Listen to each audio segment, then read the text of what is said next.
You have cancer. 3 words that change a life forever. We would like to offer another 3 words. Be an overcomer.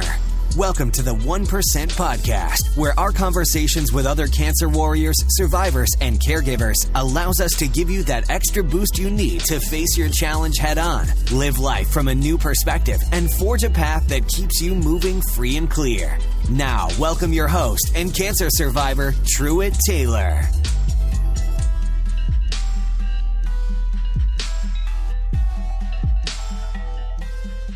Welcome, everyone, to the 7th episode of the 1% Podcast, the show where we dig deep with cancer warriors, survivors, and caregivers in order to give you the 1% you need to keep pushing forward. Before we meet today's guests, I want to share with you guys a story. And through this story, I want you to remember 2 things. Number 1, you're not alone. And number 2, live your life intentionally. This past weekend, I had the opportunity to travel up to Boston to meet with the guest of our second show, Miss Amy Ennis. Amy was involved in the Boston Marathon Jimmy Fund Run, which is put on by the Dana-Farber Cancer Institute, where they raise money in order to help research and find a cure for cancer. So my wife and I, we went up to Boston over the weekend and had an absolutely amazing time. And on Sunday, we participated in the walk. And the first point I want to make is, you're not alone. When we were there, right before the race started, there was thousands of people lined up, just ready for the horn to go off and to participate in the walk. And the host of the event told everyone to look up. And when we looked up right across the covered bridge area, there was probably about 50 kids who were standing there, and they were all waving at us. And she wanted us to wave back to them because they, instead of being able to participate in the walk and live a normal childhood, they were actually getting treatment, in-house treatment through the Dana-Farber Institute. And they wanted us to wave to them and let us know that they're not alone as they continue to go through treatment. But something about that moment where those kids were waving back to us just really did something for me as I just thought about my life, and I thought about, I'm 37 years old right now, and I have so much life left to live, but these kids are so young and they're having to fight this battle so early. So it inspired me to come to my second point, which is to live your life with intentionality. I'm really big on this because we're not guaranteed tomorrow. And every day, every relationship that we have, I just want to really challenge everyone listening today to live it intentionally. The relationship, the times you have with your spouse and your friends and your family members, really think about how you're living your life and give them your full attention and live an intentional life by making choices that are only going to be positive for you in the future. So let's meet today's guest. Imagine you're halfway through your pregnancy and you find out that you have stage 4 colon cancer. The doctor gives you a choice: terminate the pregnancy or prepare your husband to raise your child as a single parent. Well, today's guest made a third choice. So let's welcome Miss Riley Ann to the podcast. Riley was 24 years old when she was diagnosed with stage 4 colon cancer. She's currently 27 and a mental health therapist in Florida. Riley, how are you doing today? Oh, I'm doing well, thank you. How are you? I'm doing great. So Riley, you and I have talked a couple of times so far, and I think you have an absolutely amazing story. So tell our listeners today why you think it's important for you to share your story. I think it's important not just for me to be able to get my story out, but for anyone that possibly can and has the desire to. I think it's important because there's just so many people that would benefit from it, even if they aren't a cancer survivor themselves, but just having the story of hope and just like inspire others to continue doing what they need to do to survive. And me being diagnosed while I was pregnant is actually really rare. And unfortunately, I've come across a number of people in my shoes shortly after my diagnosis, and I didn't have that support when I was first diagnosed. And so now I'm just out looking to be that support I wish I had for others that are in similar shoes.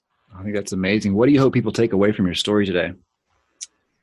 I hope they take away a new drive, I guess you could say, to live, recognize that we're not invincible even when we're in our early 20s and think we can take on the world. Don't think that we're exempt from getting a diagnosis like this. Because I was also, not only was I pregnant, but I was in the middle of my master's degree. And at that age, you're just doing whatever. And you're like, yeah, I'm still being young in 20s and I can party and have all this good time and have these plans. And I just hope that people realize that they need to just live. I mean, the cliche, live your life to its fullest. And I really hope that this brings a different perspective for people to kind of push them in that direction. Riley, I could not agree more. My mother used to tell me when I was younger that you don't have to be old to die. So everyone that's listening, pay close attention to the things that Riley and I talk about today, because you're really going to pick up a lot of things that help you live a more intentional life. So let's go ahead and get started with our first question. Tell us a little bit about your life prior to your diagnosis. You were 24 years old, very young, still figuring out life. You said you're in the middle of your master's program. Tell us a little bit about your life prior to getting that diagnosis. So prior to all of that happening, I actually had recently moved to the small town called Portales, New Mexico from Las Vegas, Nevada. And I moved there because, one, my parents lived there, and two, I had a really good job offer on the base out there. And I had just graduated with my bachelor's degree. And so I was like, I'm going to go, and it's going to be an awesome job, and I'm getting step, in the right direction to my career. And so I was living at home with my parents. I had just recently started seeing this guy and weren't serious. He was actually getting ready to deploy, and it was just a whole thing. And so I was out. I was on a bowling league. I was looking at schools for my master's degree. I was working this full-time job. A huge hobby of mine is going to country bars and, doing country swing and line dancing. And so I was very active with my job, active in the community because of my job. And I was active with my friends, in the bowling league. And I was just spending time with my family, and I had no idea, no issues with my health. And so, yeah, a lot of my time was just, spent doing what I think typical early 20s people do. I mean, I don't drink, so I wasn't out partying super hard or anything, but I definitely was not slowing down.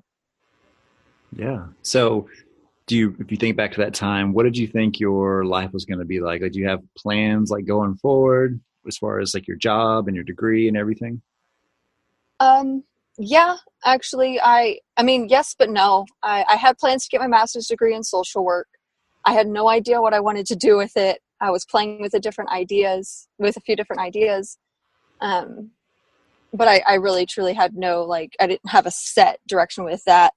I knew that I was getting ready to take over my parents' house, because when I was living with them, they were getting ready to move out. They bought their third house, and I was going to live in the house that we were in, and I was getting ready to do that and, pay for rent on my own. And I was, had all these plans, and I didn't have any plans to move. So I just really was stuck on getting my master's degree. I had 2 years to figure out truly what I wanted to do, see if there's any room to move up in the job I was in on the base out there. But I didn't have anything super concrete, but I was just very much open to different career paths, and getting a career was pretty much my priority. It was just a matter of what I wanted to stick with. Gotcha. So you had accomplished college, looking forward to the job, and then all of a sudden your life changes, right? So yes. Tell us about the day, or actually tell us about what led up to you actually going to the doctor first. Okay. So the guy I had mentioned that I was seeing, his name is James. He's actually now my husband. He deployed in October of 2014. And shortly after that deployment, or after he had deployed, 3 weeks into that deployment, we found out we were pregnant. And shortly after we found out, I started having really bad abdominal pains on the left side. And I thought it was just my body adjusting to the pregnancy. On top of that, I was having really bad morning sickness. I wasn't eating. I was severely dehydrated to where no matter how much I drank, nothing was helping. I'm already super pale anyways, but I was getting like super flush, and I was feeling like I was going to pass out at work. And I was just, I don't know. I seriously, honestly, I compared it to, I felt like I was dying. And so I finally went to the emergency room. This is like my third time to the ER for the pain. Because before they just said, oh, it's just pregnancy related, you're fine. And so I finally went again, January 26th, 2015. And James is still deployed at this time. And while there, they do an ultrasound they do a stomach ultrasound. And they're going around and they're like, oh, it looks like you have this mass or this, your ovaries twisted, but we can fix it no problem if we go in like laparoscopically through your belly button. Like we can do it in quick 45 minutes. It won't harm you. It won't harm the baby. Everything will be fine. And so I text my parents and let them know. So they meet me at the hospital while I'm getting ready for surgery. I send James a message. He's asleep because he's halfway across the world. So we're daytime and he's in nighttime. And so I go back for the procedure. And during that procedure is when they found that part of my intestine was like basically dead. It was black and blue, they said, and like had like a lot of pus. And so I woke up and my mom was crying at my bedside, and I was confused. I was like, why is she crying? Like, what happened? I feel fine. Like, this isn't supposed to be a big deal. And I look down at my stomach and I have an upside down T-incision and I have a colostomy bag. And they're like, oh, your intestine was infected, but we got most of it out. So you'll just be in the hospital for about 7 days while we clear up the infection. And then we'll go back in a couple weeks and reverse your colostomy. And that was a Monday. And then Saturday, January 31st, 2015, some hospitalist, not even my doctor, not my surgeon, not one of my nurses, just some random guy lollygagging in the hospital hallways came in, and he was like, hey, your pathology report came back and unfortunately it's cancer. Do you have any questions? And I was like, I could have just strangled him. I was like he didn't tell me to call my parents. I was in the room by myself. And so he after I was like, no, like, I don't know what to ask. Like, why do I have cancer? I don't know what questions I have. And he got up and left, and that's when I called my mom, and that's when everything started. So what were your initial thoughts when you heard those words? You have cancer. I know it wasn't the most ideal way to hear that, but what were your first thoughts when you first heard those words? I don't know that I believed him, honestly. I downplayed it, I think, in my head. I was like, well, okay, it's cancer, but people get cancer and they fix it and you're fine or whatever. Like, I had no experience or interaction, or, I mean, I've heard of friends like that had cancer, but they were all fine and it was all afterwards. So I just knew that I was like, oh, great. If I go on chemo, I'm going to be bald. Like, I had no idea. So when he had told me that, I was just like, okay, so what do we do? Like, that's all I want. Like, what do we need to do now? And then a nurse brought in paperwork explaining like the rate of colon cancer in pregnancies. And she was a sweet nurse, but she came in and she was just like, there's no literature on women being diagnosed with cancer, with stage 4 colon cancer while pregnant, being alive after 5 years. And I was like, I'm barely soaking up the fact that I have cancer, and now you're insinuating I have stage 4? Like, I was never told a stage, and so I was really confused. And so after she brought in those pamphlets, I was looking at it, and it was a bunch of like statistical, like written information, and math is like the weakest like subject for me. So it's all like Spanish. And so I called my mom and I told her, I was like, yeah, they came in and said I had cancer. And she was like, okay, we'll be there in a minute. And at that point I still didn't register. And so I think I spent a lot of time not denying it, but I guess in disbelief, and it hadn't fully registered or processed, because it wasn't until my parents got there that I told them I was scared. And that's the first time I cried. So it was probably about an hour or two after they told me that it started registering.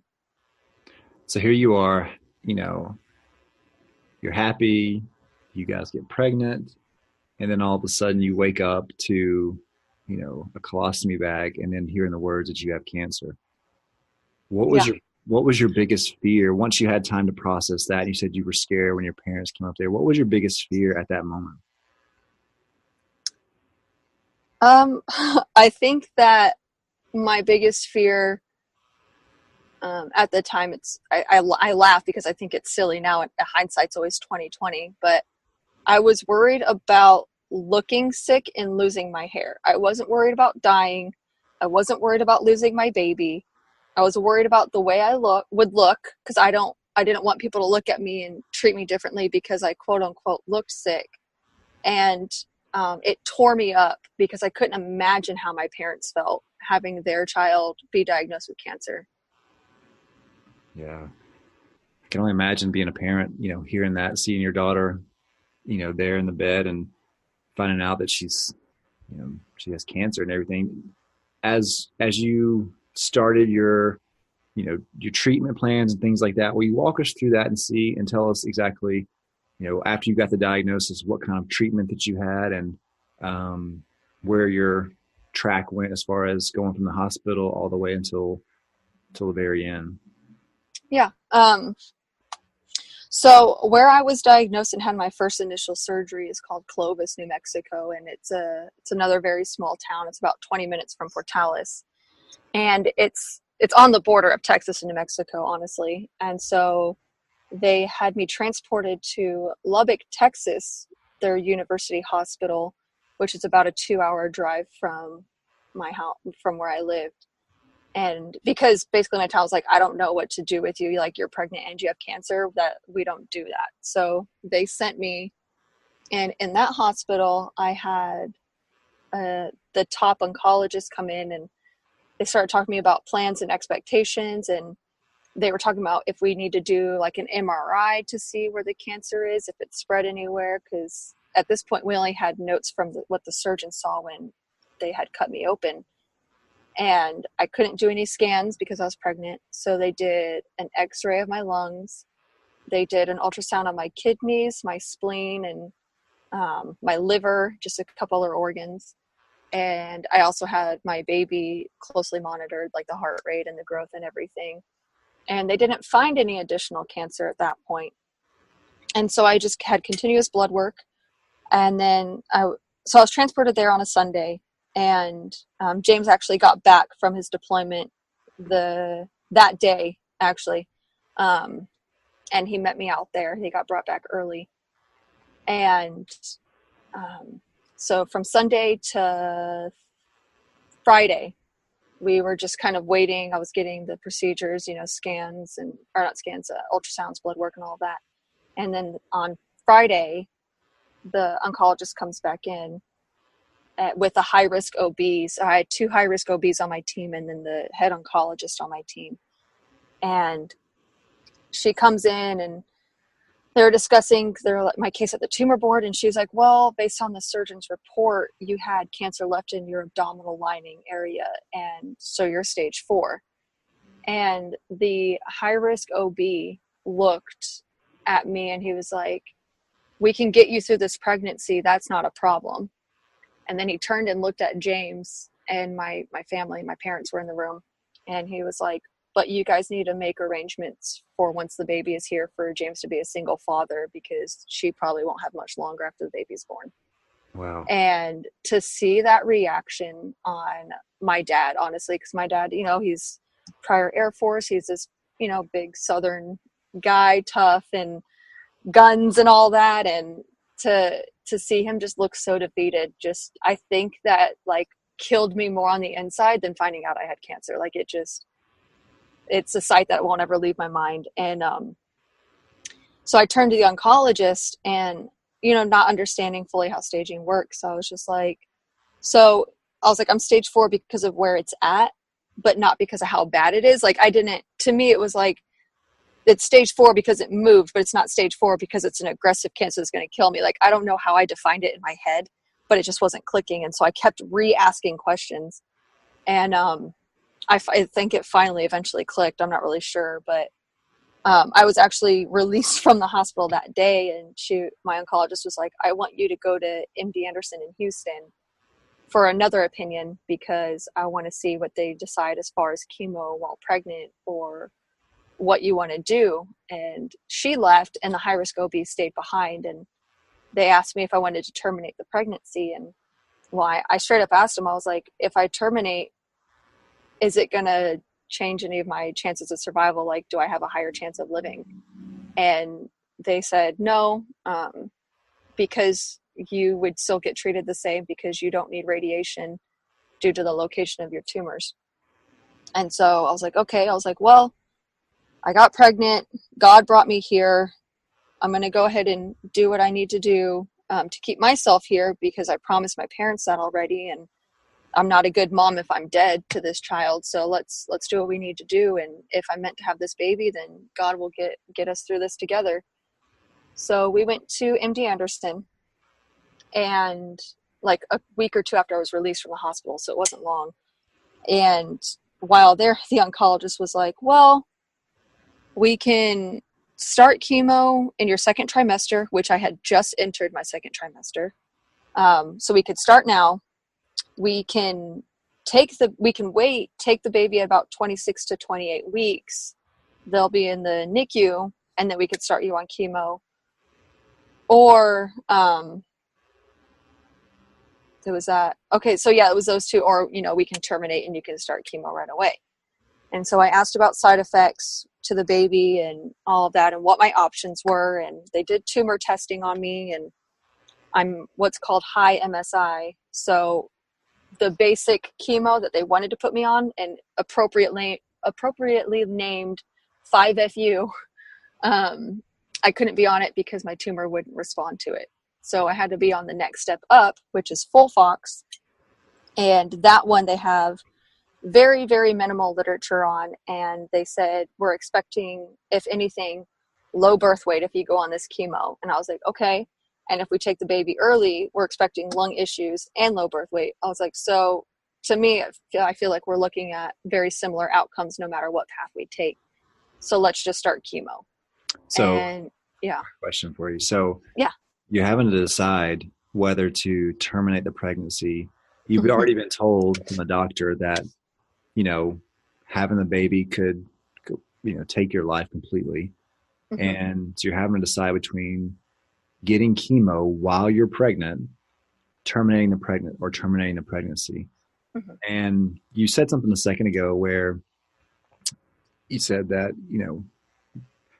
if God wants us to have this baby, we're going to have this baby no matter what kind of situation. How did you make that decision, whether to, terminate your pregnancy versus actually continuing through that process?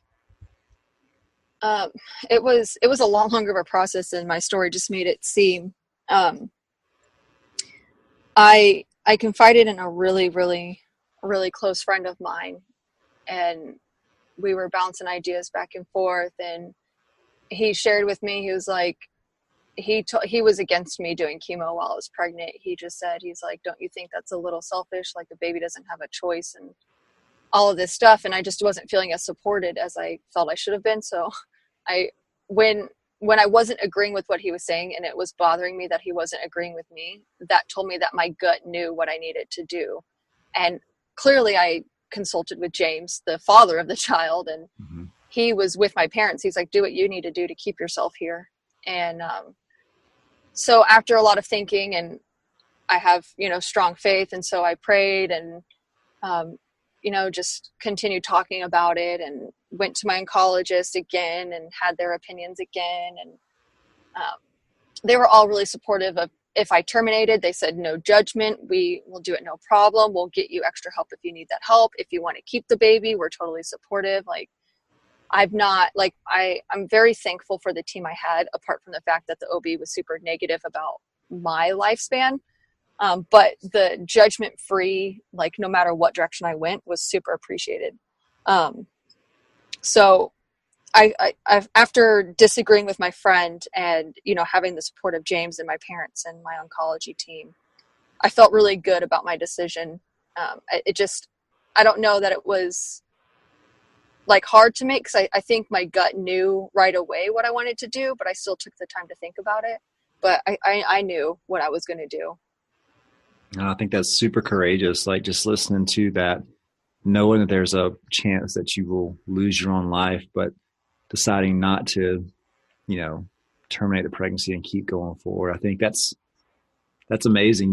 When unfortunately people terminate pregnancies for all sorts of reasons, you have an option, you have I don't want to say a really good reason to, but you have a reason that could be life or death, and you decide to go on through it. I know there's a lot of, different thoughts on that process and everything, but, just respecting your decision to make the choice to go do that, and then to keep the life of the child, and, really try to see it the whole way through. I think, I'm sure you've heard this a million times, but that's something that you should be proud of, for the rest of your life. I think. Yeah, absolutely. So you decided to keep your child. You started going through chemo.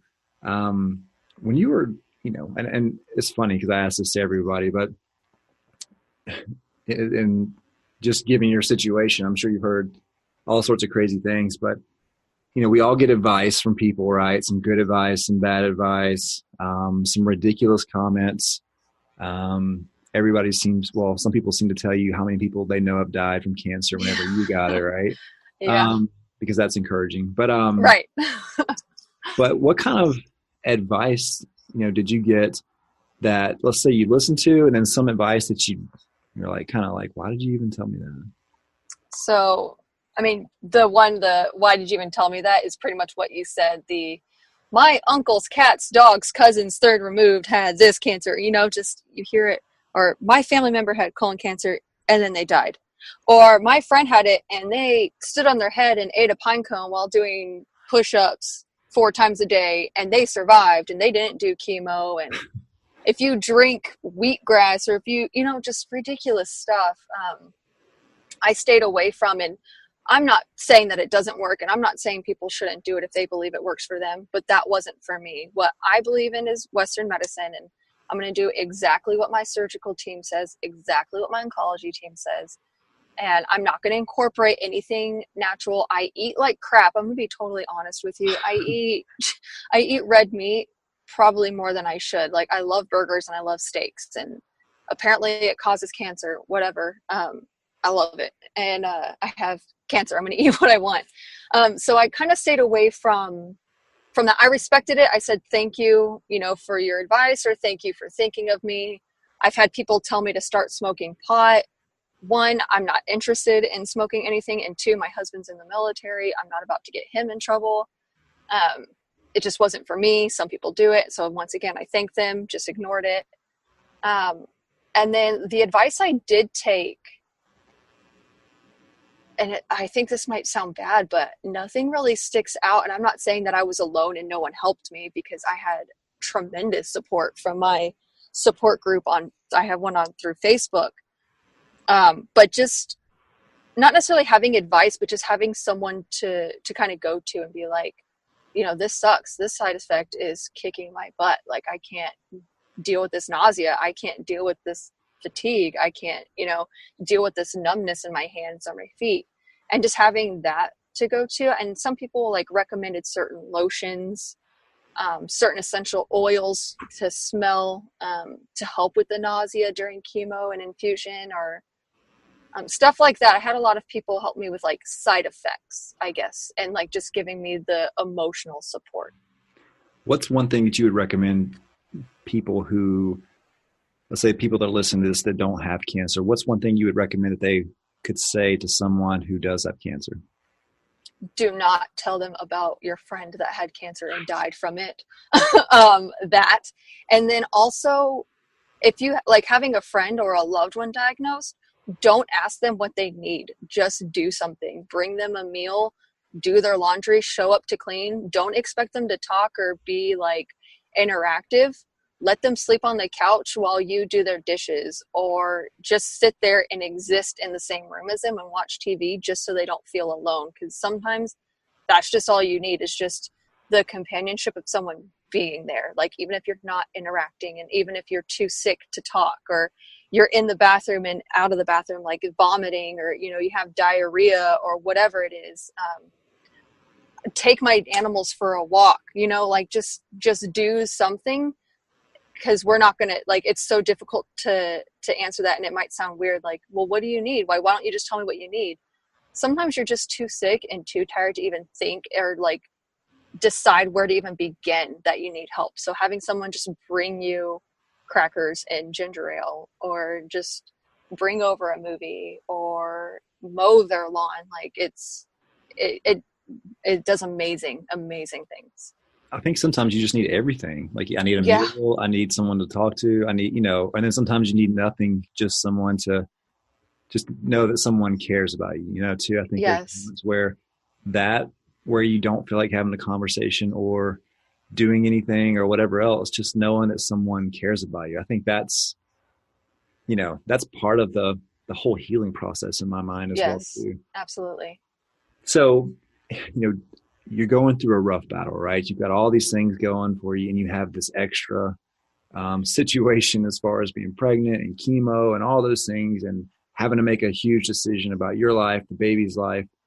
You know, I feel like during everyone's treatment, and people get to this point sometimes sooner rather than later, but I think it's really important for the people listening now to, you know, if you haven't got to this point, to be really intentional about looking forward to this moment where there's a pivotal moment that happens a lot of times when people are going through battles like this, where, you know, you're, oh my gosh, I'm sick. You know, all the time, like you start, you know, jotting down a list mentally of all the bad things that have happened and the what ifs, and, you know, all the nights you spend Googling whether you're going to die or not, and all those things like that we all do, right? But there Mm-hmm. becomes a moment, and it can be a collection of moments, I think, for some people, but there comes a moment where you really, you can pivot and go into a completely different direction, where, you know, you're not a victim of circumstances, but, you know, you make that decision where, you know what, listen, no matter what happens to this, I'm going to fight as hard as I can. I may not know the outcome, but, you know, I'm going to overcome this as best as I possibly can and move forward. What point can you describe this point to everyone? Like where maybe at one point you wanted to give up or you wanted to quit, but something happened or a collection of things happened that made you go in a completely different direction and really want to fight this and just overcome the whole situation. Yes, I had 2 points. The first one was the Friday I was told it was stage 4. I didn't know the stats of stage 4 colon cancer. I didn't know any of that. I just knew stage 4 was bad. I cried, and my mom came over to my bedside, and we are not an emotional family. Like we don't have hearts. I think we're born without one. We're not affectionate. And so my mom came over to my bedside, and, you know, we cried. We were holding hands, and because I was laying down and she was standing up, and my mom and dad came to my bedside, and we were holding hands and crying. And my mom bent down to give me a hug, and she goes, we'll cry today. She's like, but tomorrow we're going to pull up our pants, or our big girl pants, and we're going to fight. And that's our only option. And so from that moment, like the next day, I've not even thought about, oh, what if this happens? I'm going to die. I'm not going to make this. It was, what do I need to do to get into remission? What do I need to do to stay alive? And that carried on. I didn't have any issues up until so I went on to a second type of chemo while I was pregnant, or after I was pregnant. And my third treatment of that, it's called FOLFOXIRI, and it's the devil.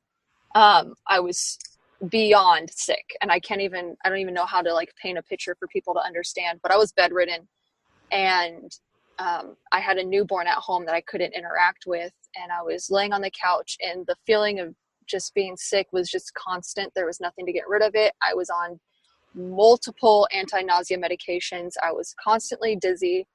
I was losing weight like crazy, and I was laying on the couch next to James and Brielle, my daughter. That's her name, Brielle.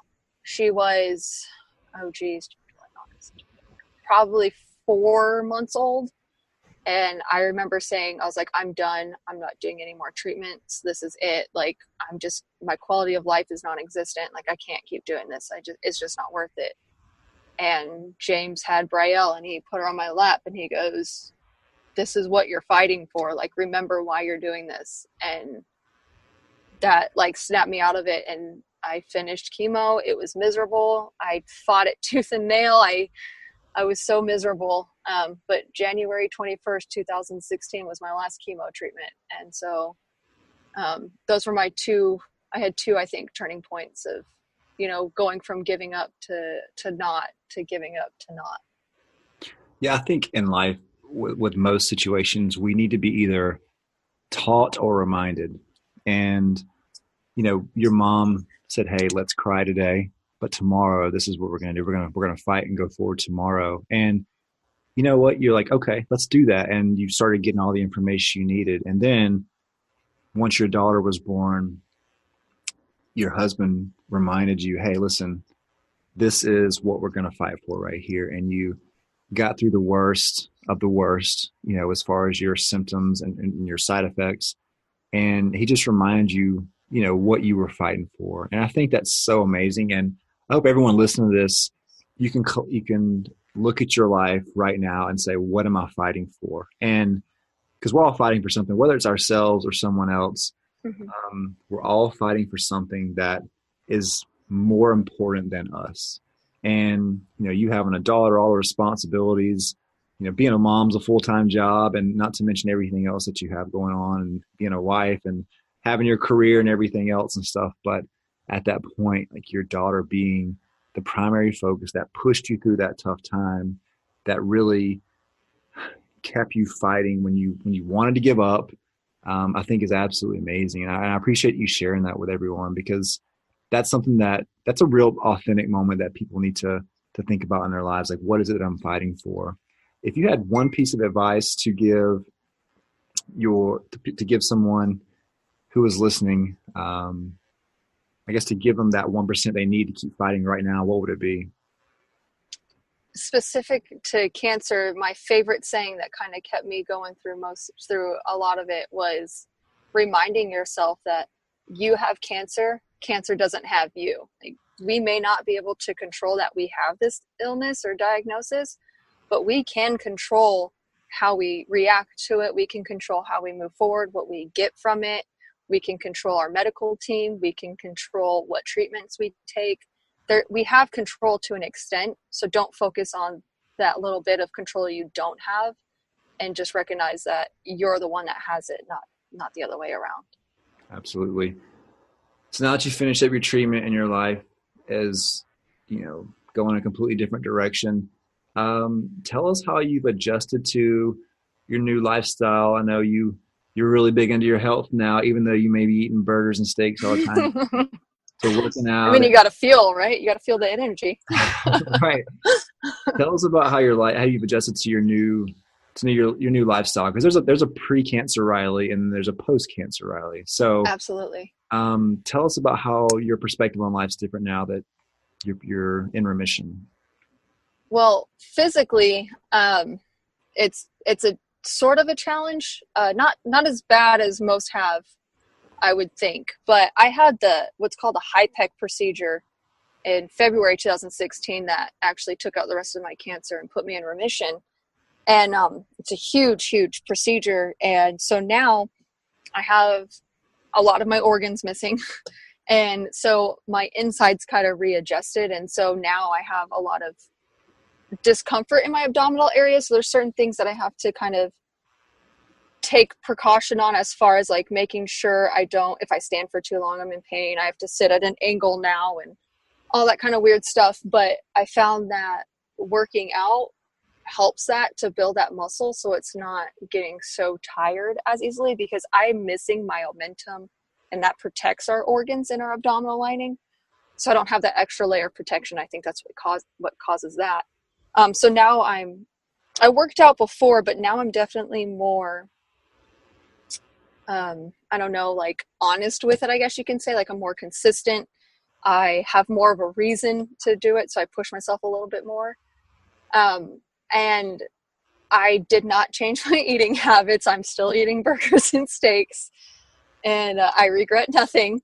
And I think that's kind of like, I make better choices when it comes to like the type of meat I buy. Like we're more conscious. We buy organic meat now if we can, or like the no antibiotics or anything like that. Organic fruits and vegetables, but I didn't change anything drastic there. As far as the outlook, like just as a whole, I definitely am more willing, and I was never shy. I was always outgoing, and actually it's kind of funny. Like I get a little bit more like social anxiety now, which is really strange. But I'm still like out with people, and I'm still just being goofy, and I'm out when I'm out and getting a little uncomfortable. I remind myself, like, I almost didn't have the opportunity to do this. And so now I push myself a little bit more to do things that I wouldn't do, or I'm more willing to take these like weekend trips. Like the past weekend, I went to Atlanta and saw some friends. Just things like that. I'm more willing to just up and do, and because I'm a huge planner. And so that's kind of cut back a little bit, like just kind of live in the moment and be a little bit more impulsive to a healthy point, I think I would say. And yeah. So again, like your story is amazing, and it's great for people to hear that, even though you're pregnant, you can still get cancer. And even though you have cancer, you can still have chemo in your situation. And even though you have chemo, you can still have a healthy baby. And, I know she's doing great now and everything. So yes. Your story, with your husband and you and your child now, I think is absolutely amazing. It's very unique. And, I just want to thank you for sharing that with everybody today. I like to end the segment with 5 quick questions so people can get to know you a little more as well, because this podcast is all about you and who you are and your story. So 5 quick questions for you. Number 1, name 2 things that motivate you. Definitely my daughter, and just living. I don't know if that's a good answer, but living, like being able to live. Gotcha. What are 3 supplements or products that you recommend for our listeners? Well, I take vitamin D after my diagnosis. Gotcha. And that's helped me. So if someone's been diagnosed, I recommend getting that checked. All right. What's the last book you've read? It's called The House with a Clock in Its Walls. Interesting. Do you have a favorite recipe or food? Well, we've already talked about that because your burgers and steak. What do you get on your burger? Yes. What kind of burger do you have? I get sharp cheddar cheese, pickles, and chunky peanut butter. Peanut butter on your burger? Yes. All right. Last question. What are 3 items that are on your bucket or life list now going forward? I want to go to Niagara Falls, the Canadian side. I recently checked off one. It was going to DC, so I got to do that. And I want to go back to Europe. Awesome. Well, Riley, again, thank you for sharing your story with everyone. It's an honor for me to just talk to you, to hear about your situation that you went through. You're an amazing, beautiful person, and I think that you've got a tremendous amount of people that you're going to help that you probably will never meet, but just the thousands of people that'll hear this episode, I think will really dramatically impact their lives and their treatment and give them something to fight for. So again, thank you for being on the podcast today, and we will thank you for having me. Absolutely. And we will talk to you soon. Okay. All right. Thank you. We appreciate you spending time with us on today's episode and encourage you to continue the conversation to help you keep pushing forward. For more resources based on today's episode, as well as ways to recommend a guest and connect to Truett personally, head over to 1%podcast.com. Be sure to join us next time for more stories of inspiration right here with Truett Taylor on the 1% Podcast.